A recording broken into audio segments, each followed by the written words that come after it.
Asalaamaaleykum àdduna asalaamaaleykum Sénégal c'est pour moi un plaisir de leen présenter seen émission La Voix de l'étudiant dama ci am sawarte ak mbégte bu bëree bëri ndaxte émission la boo xam ne moom la jeunes yi taamu moom la nit ñi bëgg. ànd ci ak Sénégal 221 pour que ñu mën a dugg suñu biir waxtaan nañu bàyyi suñu invité du jour présenté wu comme ça ñu mën a dugg ci biir waxtaan bi nuyu naa la. fay naa la Adja ça va na nga def. ça va et toi yaa ngi si jàmm. oui ça va alhamdulilah maa ngi si jàmm. naka yi tey ak activités yi. waaw ça va nice ni on gère. mbaa pare nga man damaa bëri wax de tey laa lay poser question ba nga tiit. man nga fay fekk tey mu neex. waaw d'accord da ngay présenté wu comme ça sénégalais yi mën a xam yow la kan pour que ñu mën a dugg ci biir waxtaan bi. Bonsoir tout le monde maa ngi nuyu chers téléspectateurs et téléspectatrices de Sénégal 221 di la nuyu Adja aussi la présentatrice. Avant tout, je vais me présenter. Moi, je me nomme Moussa Wade. Je suis étudiant en faculté des sciences et lettres humaines, département lettres modernes, en licence 3 et aussi en même temps en licence 3 en génie informatique.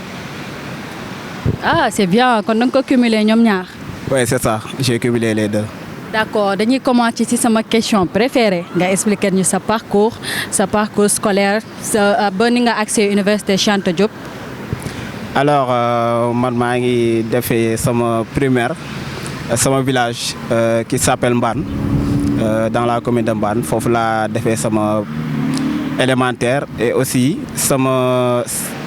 sem tamit collège foofu laa ko defee ba am sama BFEM après si laa dem Richard Toll defee foofu noonu sama lycée après avoir eu mon bac on m'a orienté ici à l'université Cheikh Anta Diop de Dakar département lettres modernes ba tey jii nii maa ngi licence 3. Ah c'est bien yow sa ñëw université Cheikh Anta Diop choix la wala da nga am bac rek gars yi orienté la foofu yow yaa ko choisir yaa ko bëgg wala c'est venu comme ça. Alors j'avais choisi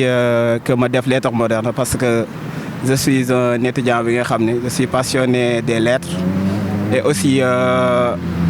bac dama ci amoon benn moyenne bi nga xam ne moom moo ma permettre sax ma ñëw fii parce que j'ai eu une moyenne de 15. si lañ ma orienté fii nii sama première choix c'était à l'université Cheikh Anta Diop si lañ ma orienté direct après entre temps bi ma ñëwee tamit ma gis ni je dois cumuler parce que xam nga étudiant la ñu wax te xam-xam tamit aussi ngay wër bi ma ñëwee avec l'informatique j'ai eu l'amour si la orienté wu en même temps ma ne xaaral ma defaale informatique cumuler les deux moo tax may def les deux en même temps quoi. D'accord yow bi nga choisir ñëw jàngee ci université Cheikh Anta Diop de Dakar amoon nga ci ay problème au début wala sa famille yëpp a d'accordoon ci nga ñëw parce que tout le temps soo waxee que da ngay dem jàng université y a tout le temps des préjugés ay nit yoo xam ne dañuy taxaw naan la perte temps la da ngay yàq sa temps demal nga defi formation et tout mais yow bi nga choisir ñëw jàngee ci université Cheikh Anta Diop loolu noonu amoo ci woon benn difficulté dafa c'est venu aisément comme ça. Alors man moom. Je l'avais choisi moi-même parce que man bokk naa ci famille bi nga xam ne kenn du ma exiger dara dañ may bàyyi ak sama choix personnel mais bi ma choisir loolu tamit dama gisoon que ni man dama war a def après formation pour avoir un peu la pratique la main sur quelque chose quoi. C'est la raison pour laquelle bi ma ñëwee tamit bi ma defee première année ma xool que ni amoon naa objectif pour def leneen mais j'avais pas la vision précise ba xam lan laa war a def si laa gis informatique ma xam ne lii nii c'est un métier de l'avenir si laa si orienté wu ma ne xaaral ma cumuler ko ak l'informatique mais j'ai choisi seul ñëw université Cheikh Anta Diop suivre lettres modernes. D'accord léegi yow lettres modernes boobu nga xam ne yaa ngi koy suivre comme instant bi tu as une idée précise de li nga bëgg a doon soo paree jàng bi wala en plus yow licence nga bëgg a yem wala bëgg nga dem ba doctorat. Non lettres modernes moom mën naa ni dama gis instant bi ni lu ko gën muy l'informatique et man moom j'aime beaucoup la pratique théorie daf may sonal tu vois léegi du coup man sama objectif déjà si informatique bi laa ko porté mais pas lettres modernes je suis maanaam dama koy suivre mais pour l'instant je veux seulement la licence man bëgguma persévérer maanaam continuer si dans le monde universitaire comme ça mais dama bëgg dem si informatique bi comme ça li may devenir ëllëg muy administrateur en réseau si informatique laa ko bëgg kii te foofu tamit la porte sama choix pour mon métier de l'avenir. C'est bien yàlla na la si yàlla jàppale li nga lépp li nga xam ne bëgg nga ko ci yàlla may la ko tamu doon li gën ci yow yow da nga loger wala fan nga nekk exactement ba xam da nga loger ci biir campus bi wala en dehors. waaw man moom depuis bi ma ñëwee Dakar ba léegi amicale laa fi fekk amicale bi nga xam ni mooy l'amicale des élèves et étudiants ressortissants de la commune de Mbane dont je suis le président actuellement amicale boobu noonu moom moo ma logé depuis sama L1 ba léegi si laa nekk si appartement yi laa nekk à Fann foofu noonu laa logé mais mosuma codifié à l'université Cheikh Anta Diop mosuma logé tamit dans les pavillons bi ma ñëwee ba léegi si amicale bi laa logé. D'accord amicale boobu noonu yow yaa fa nekk ak yeneen étudiants ressortissants de Mbane wala. waaw effectivement amicale bi dafa regrouper élèves et étudiants ressortissants de la commune de Mbane même élève bi nga xam ne dans la commune de Mbane la nekk war a ñëw Dakar faire une formation il a le droit de loger sur les appartements de même que les étudiants am na étudiants de Ndiakhaay Saneen Thiago Mbane tout Diaglé tu vois léegi amicale moom dafa regrouper ñëpp looloo tax appartement bi soo si demee da nga fay fekk ku si maanaam da nga fay fekk différentes personnes différents types de personnes yi nga xam ne ñii dañoo dëkk fële ñii dëkk fii mais ñëpp ils se résident dans la commune de Mbane quoi. D'accord léegi cohabitation bi ci biir appartement yooyu noonu comment ça se passe parfois du ngeen am ay problèmes wala ay difficultés di cohabiter parce que ñu xamantewul ñoo fay tase en fait ñii jóge fii ñii jóge fële léegi yéen naka ngeen di def comment vous faites en fait. alors maintenant parce que appartement yi presque en paquetage dañuy tëdd tu vois ndaxte da ngay gis commune bu mel ne commune Mbane ça fait partie des communes les plus grandes au Sénégal te appartement yi il n'y a pas assez d'espace déjà da ngay obligé ki nga xam ne dafa nekk 4 ans sax ku fa nekk 4 ans rek da nga war a génn pour xajal ñeneen ñi parce que ñun ñëpp duñ fa mën a fekkandoo dafa xat li ñuy tëddee tamit dafa xat tu vois il n'y a pas assez d'espace mais on gère quand même. yàlla baax na parce que Olof Ndiaye nee na fenn xatul xol yi rek ñooy xat bu fekkee xajalante ngeen rek yaakaar naa ne di ngeen fa mën a nekk sans problème léegi yow université bi plus particulièrement lettres modernes yow dafa am rôle yoo fay jouer parce que parfois nga tasante ak ay président amical affaire demee noonu yow yaa ngi yëngu si yooyu wala yow da ngay ñëw jàng rek pare dem ñibbi. non man moom sincèrement côté université bi moom yënguma ci benn activité à part jàng dem ñibbi seulement. l'amicale ARM si laa nekk foofu laa nekk le président depuis le mois de juillet foofu noonu parce que activités yi may kii yëpp si foofu noonu lay concentré wu parce que je ne trouve pas que ni dama war a nekk benn syndicaliste wala quelque chose looloo tax ma ne xaaral ma focus jël le président de l'amicale li may liggéey ma liggéeyal sama waa commune ba pare balaa may liggéeyal keneen. C'est bien loolu moom altruisme mën na ko weesu mais amicale bi comment ça se passe yéen yow dañ lay nommer wala da ngeen di def ay élections comment ça se passe naka ngeen di def pour am président naka ngeen koy defee. non amicale bi du nommé parce que ay élections lay jàllee ndaxte chaque année dañuy organiser benn assemblée générale si la ñuy choisir beneen président parce que. mandat bi 1 an la mais c'est renouvelable si le président le souhaite vraiment pour que ñu renouveler mandat am mën a def 2 ans ba 3 ans mais dañ koy voter c'est ça noonu lay demee chaque année et c'est le mois de juillet pour chaque année quoi. Chaque mois de juillet ngeen di renouveler élection yi pour voter pour mën a élire président amical bi. c'est ça loolu la chaque mois de juillet lañ koy def quoi. D'accord léegi yow poste boobu noonu boo fa nekkee yan responsabilité ak yan rôle ngay dékku lan ngay nekk di def pour sa amicale lépp loo xam ne ci sa loxo la war a jaar pour que étudiants yi gis ci seen bopp comment ça se passe. alors mën naa ni un peu compliqué parce que dara gënul metti jiite ay intellectuels dont yow ak ñoom yéen a bokk même situation tu vois dañ lay xoolee benn kii bi. te tamit yow da nga porter benn flambeau bi nga xam ne da nga war a relever le défi ñoo ngi ci nag boobu ba léegi parce que tous les amicales des communes sont comme ça da ngay trouver ay problèmes mais nit waroo ñëw fekk ba lépp clean nga naan da ngay engagé wu mais le moment bi nga xam ne dafa difficile moment boobu noonu je pense que foofu noonu nga ñëw war a apporter ton pierre à l'édifice jéem a xool lan nga war a contribuer parce que ñun bi ñu ñëwee dañ fi fekk yeneen ancien dañu fekk benn bureau bi nga xam ne ñoom ñoo ñu dalal te ñoom amical bi la ñu yore woon donc ñun suñu ñëwee dem ba ñooñ noonu nekk ay ancien génn ñun ñoo war a porter waat combat boobu noonu pour mën a servir les générations futures comme ñi nga xam ne dañuy ñëw après ak ñi fi nekk aussi tamit mais boobu ba léegi tamit ñoo ngi jéem a régler xëy na xaw na compliqué un peu parce que dafa am problème yi nga xam ne daf ñu dab entre temps muy que côté location côté logement du moins ndaxte ñaari appartement la ñu yore benn baa ngi Fass benn bi mu ngi Fann léegi nag bu nekk bi Fann moo am problème depuis le mois de octobre bailleur bi tamit joxoon nañu benn mise en demeure boobu noonu on l'a épuisé depuis le mois de novembre entre temps nag puisque ñun ñoo ngi fa nekk sans contrat ni de loi looloo tax moom mu ni il faut que ñun ñu génn immédiatement appartement bi looloo tax sax moom daf ñu convoqué le vendredi prochain dañu war a wuy ci tribunal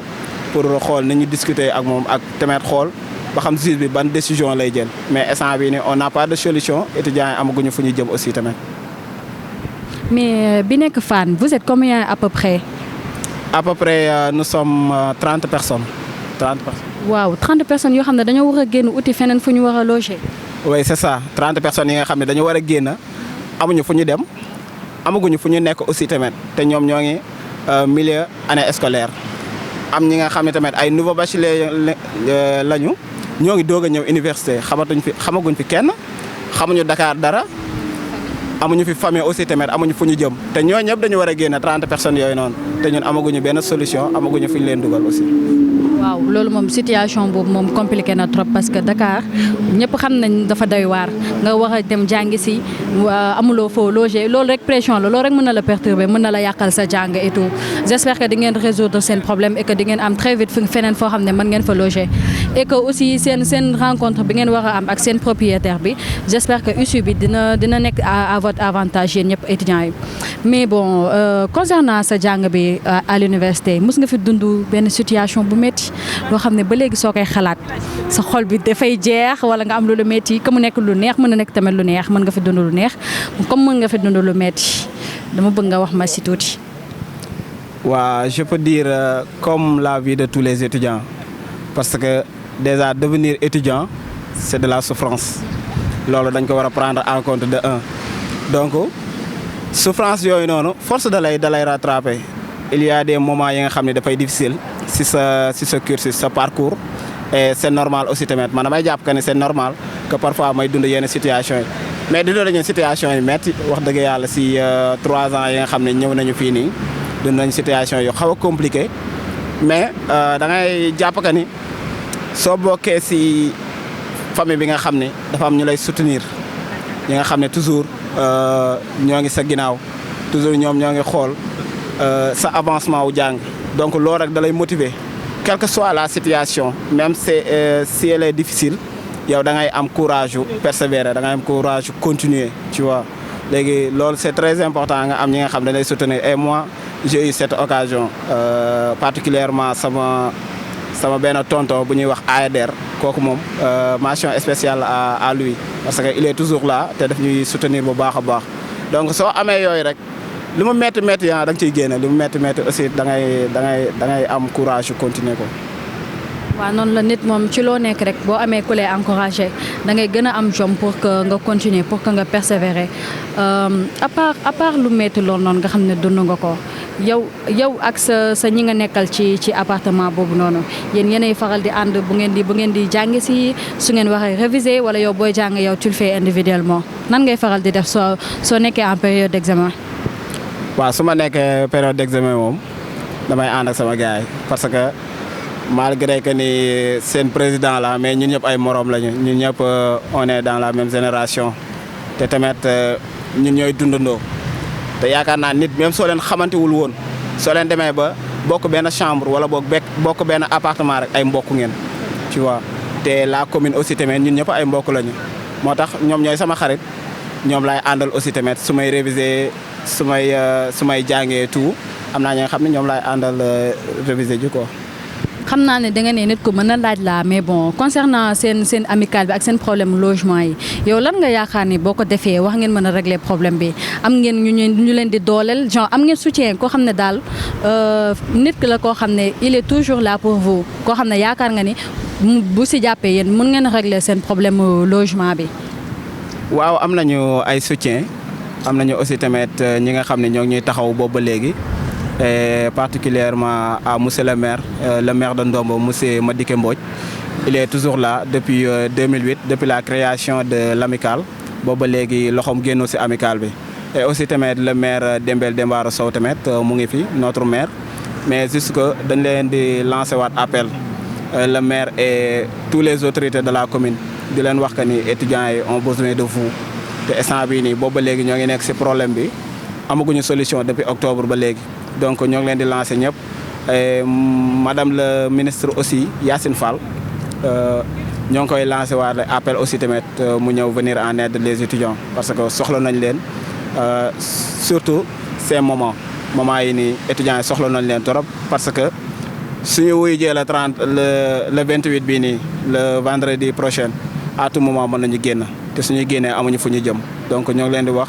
ñu xool na la ñuy def ba trouver solution le plus rapidement possible pour que étudiants yi mën a am fu ñu nekk.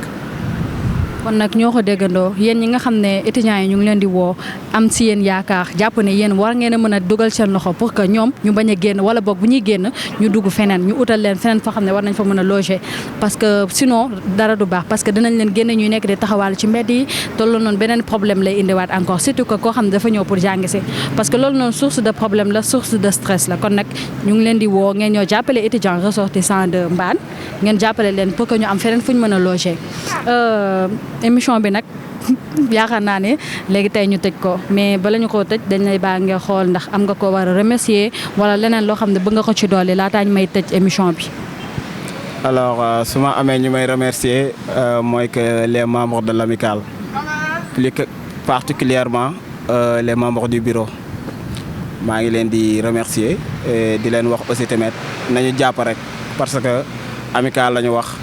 damay jàpp que ni.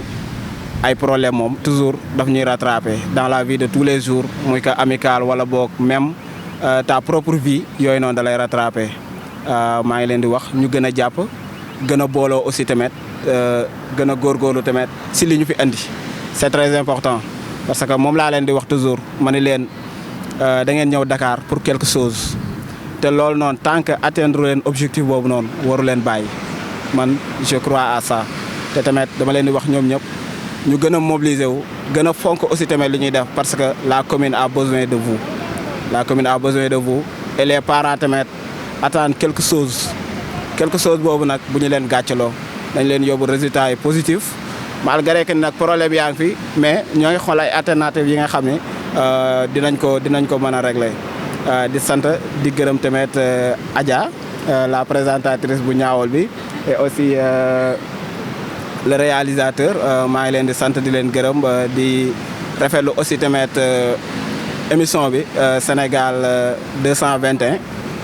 chaîne bu ma neex la te man moom dama koy suivre sama chaîne bopp la waaw sama chaîne bopp la di kontaan aussi tamit si invitation bi et di leen wax merci beaucoup. émission bi nag dañ koy clôturer parce que lu neex du doy mais ñu ngi remercier suñu invité du jour Moussa ci yiteem yi mu bàyyi ñëw ànd ak ñun ci émission La Voix de l'étudiant ñu ànd ci ak Sénégal 221 dañuy clôturer émission bi mais balaa loolu il faut ma wax ci dàll yi Saliou Marwan Choose di jaay dàll ya loo xam ne dàll yi fashion la dàll yi tendance moom lu mu jaayul baaxul dàll yi xeere dàll yi xale yi bëgg pointure bu mu mënti doon goût bu mu mënti doon ak marque bu mu mënti doon bu ngeen demee Marwan Choose da ngeen ko am adresse bi nag c'est très simple rond-point Colobane la nekk en face station Total mën ngeen leen jot ci numéro bi 77 585 36 13 Marwan Choose nag lu mu jaayut baaxul ñu ngi leen di remercier bu baax a baax di leen sant ci taamu bi ngeen taamu seen émission La Voix de l'étudiant plus précisément li ngeen taamu seen chaîne Sénégal 221 maa ngi leen di jox dig daje très prochainement pour une autre émission incha allah.